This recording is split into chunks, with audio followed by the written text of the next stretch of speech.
The creative people should focus on doing creative tasks. Better workflows, better models, So it will try and follow what you're doing, but try and help you along the way. driving towards a persona and agentic-driven experience. We want to bring our AI to the application so customers can use it much more easily.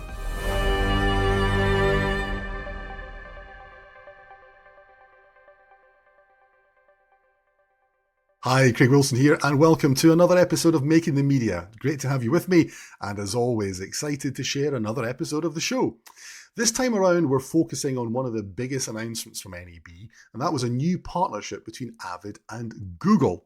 Now, it certainly caused a stir, but what does it actually mean for editors, producers, and journalists? Well, there are two key aspects. One is Gemini for generative AI directly in Media Composer, and the other is bringing the power of Google search to Avid Content Core.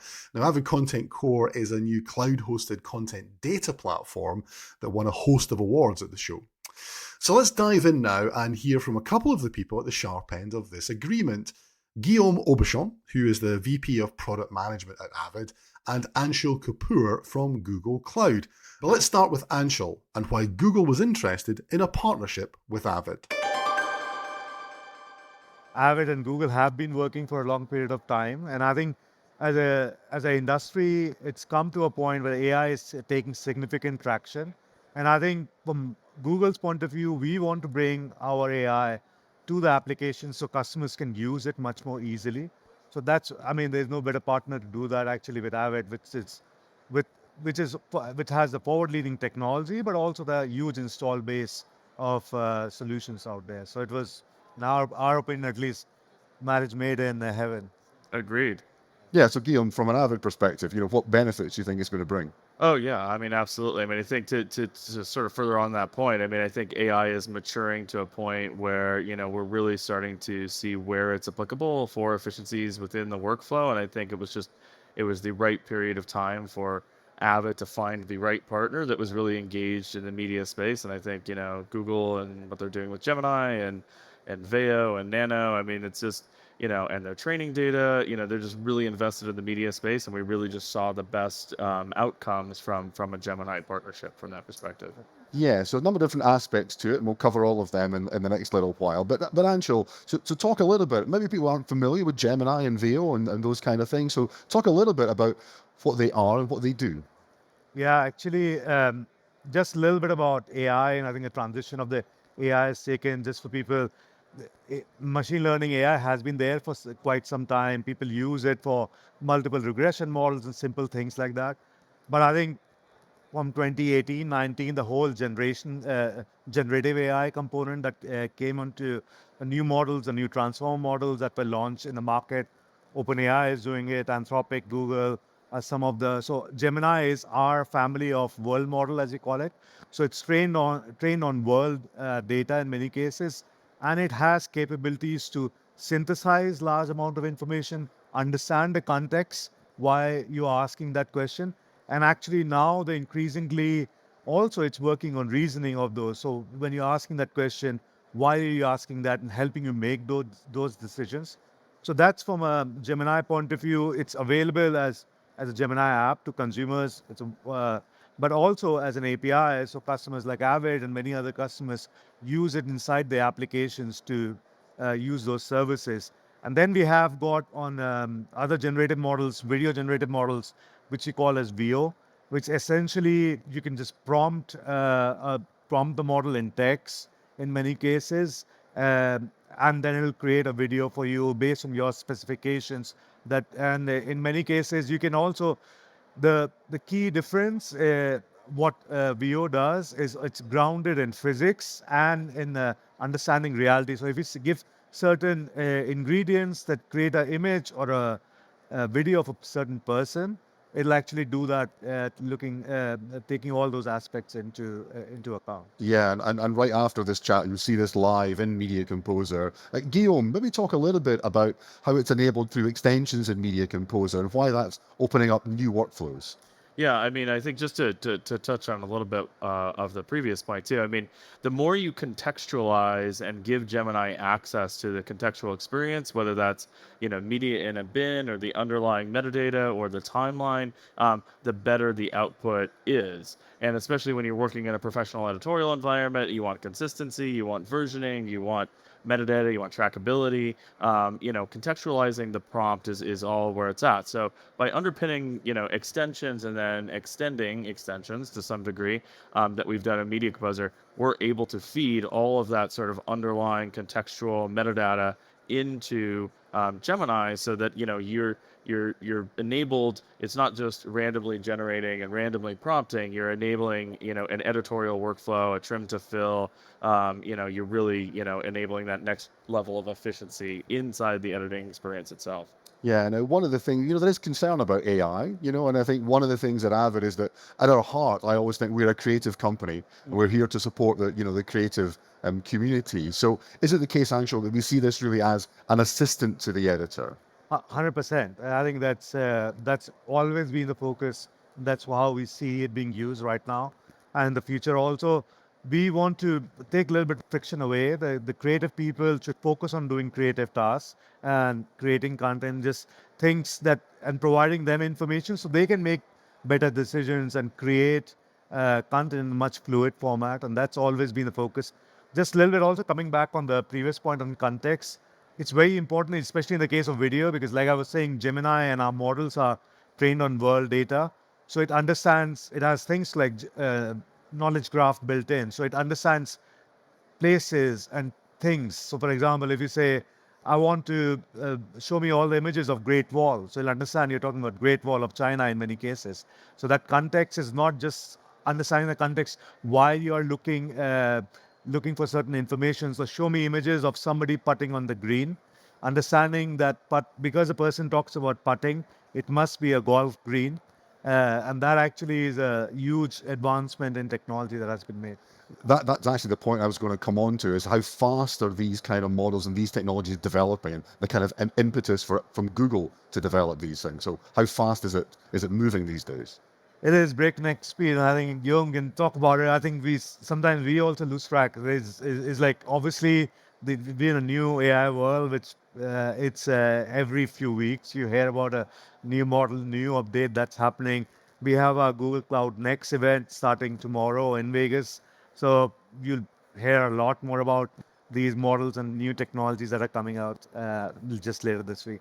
Yeah, so Guillaume, from a partnership perspective, is that one of the reasons why we wanted to go with Google, was the fact of this pace of development and their ability to continue to deliver more value, if you fact, to our customers? Absolutely. I mean, we just see that, Google is just continuing to accelerate in the AI space. And I think, well, more importantly than anything else, I mean, there's obviously many companies that are sort of accelerating through the AI space at this point. But I'll bring it back to, I think there's a lot of focus on media and media application. I mean, I'll go so far as like, you own YouTube. Full stop. So there's a lot of media underpinnings in the Gemini workflows that we're not seeing, and we're seeing the acceleration of those media workflows in Gemini all the time. And I think in terms of our partnership too, it's been, Google's been very open to some of our feedback on, how we can, build out some custom workflows, have it feel like an assistant to the editor and not an assistant editor, to have it really feel like enablement in the editorial experience itself. And yeah, it's moving at breakneck speed. Every 3 weeks, there's major changes on the AI front.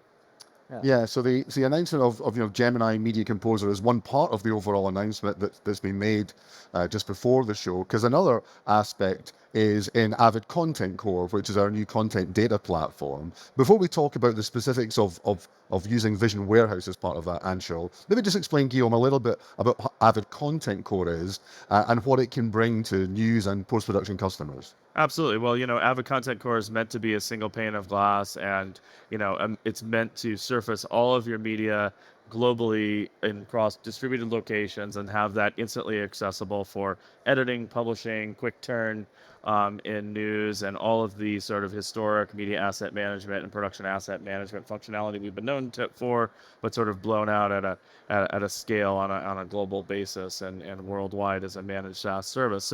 And so much of what Content Core does is about content reuse, about looking into petabytes and petabytes of archives and understanding the value of that content, the metadata of that content, and the importance for reuse of that content. And I think, what we saw with Data Vision Warehouse was really the ability, and Vertex, the ability to do a multimodal semantic embeddings at massive scale across these 100 petabyte archives of media, and really start to look at the value of that content that lies underneath in Content Core, and really make that instantly accessible for the end user. Yeah, so Anshul, talk a little bit about Vision Warehouse. Yeah, I think just one thing to also make a point, I think, is Guillaume was alluding to it. Tagging of metadata has been there for quite some time. So, and you people have been using AI to tag this is a car, this is a dog in the video. But the multimodality of AI actually is very different. Being able to understand the emotion, being able to understand transition across different scenes in many cases. So when you search for a goal has been scored, so understanding when the goal, I'm talking about European football in many cases, when the goal started, when it ended, in many cases, highly complex things to understand. Having the world knowledge to understand when bringing that to the customer. So when people are saying, I want to find photos next to Allegiant Stadium, understanding where the Allegiant Stadium is in the world, so you don't have to specify. So that bringing that world knowledge and uh, and the new embedding models that look after that index based on the not just the video, the text, but also the speech in many cases. So you can also look for things what the person said without actually creating subtitles and then manually tagging those subtitles. So it's a fully comprehensive system. It's used by Fox, and now Avid is also using it at scale. You talked at the very start about utilizing the partnership with Avid to bring that solution to market. And I think that's a great demonstration of directly within a product that our users can use, they'll be able to take advantage of the power of the Google Vision Warehouse search. Absolutely. I think the partnership with Avid, it's about bringing our AI technology to the applications and leading applications like Avid, so it becomes useful and tangible for our customers. So I think the example that Anna showed over there is exactly, it's built how AI can help, like Guillaume was talking about being an assistant to the editor. It's part of a daily life, daily tools that the editor is using, and just making those workflows a little bit simpler for the editors to do. So that's our ambition.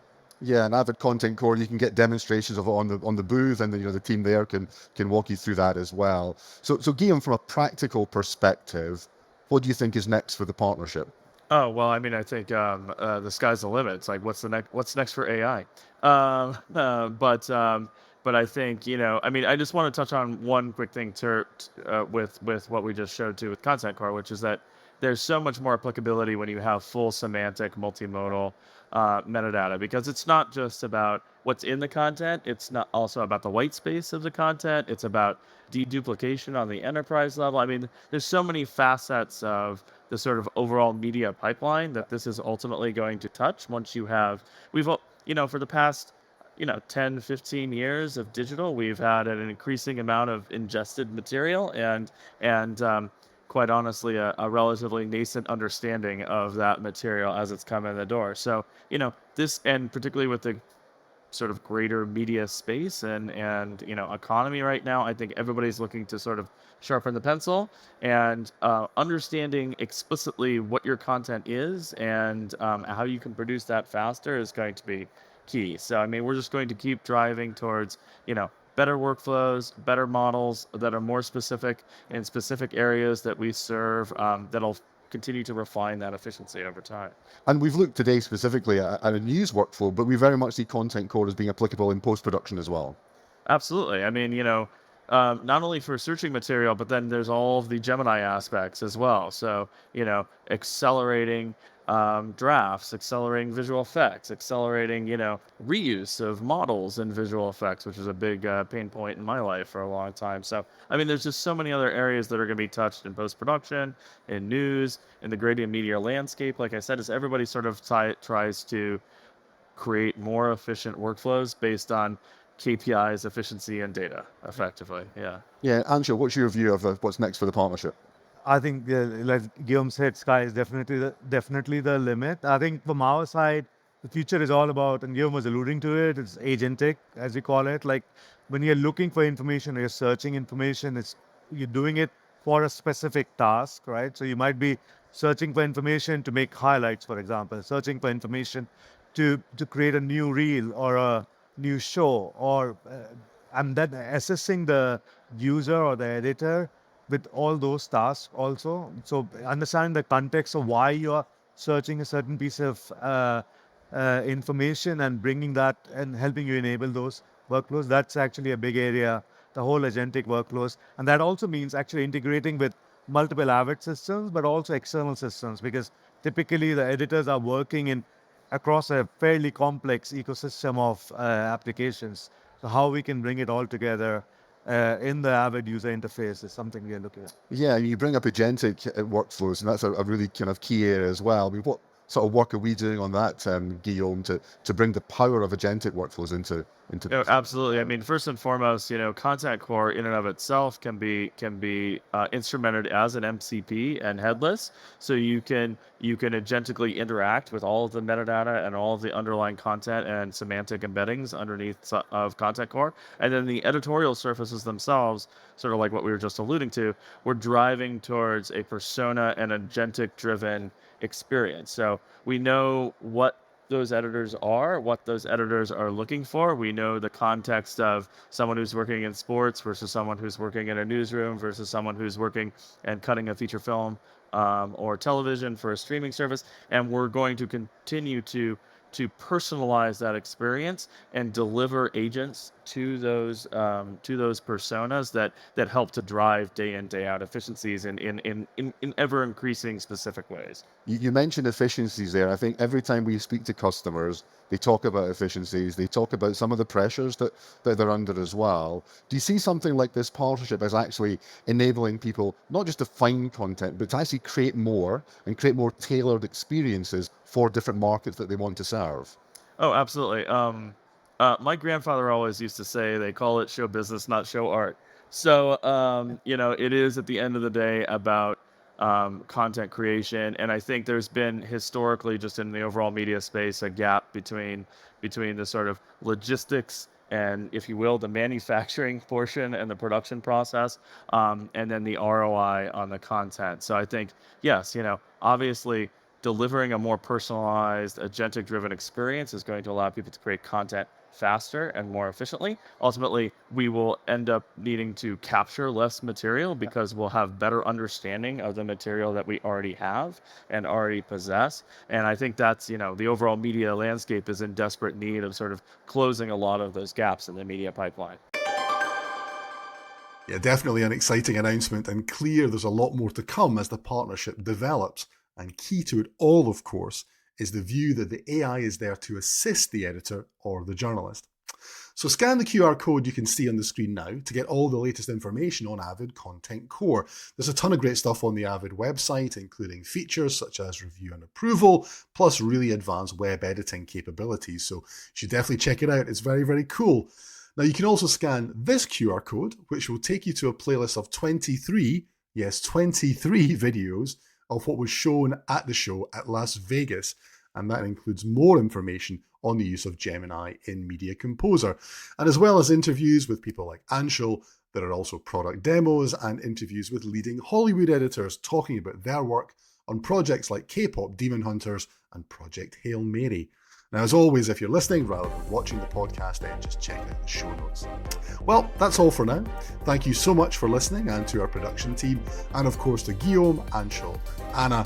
Join us next time for more of the people making the media.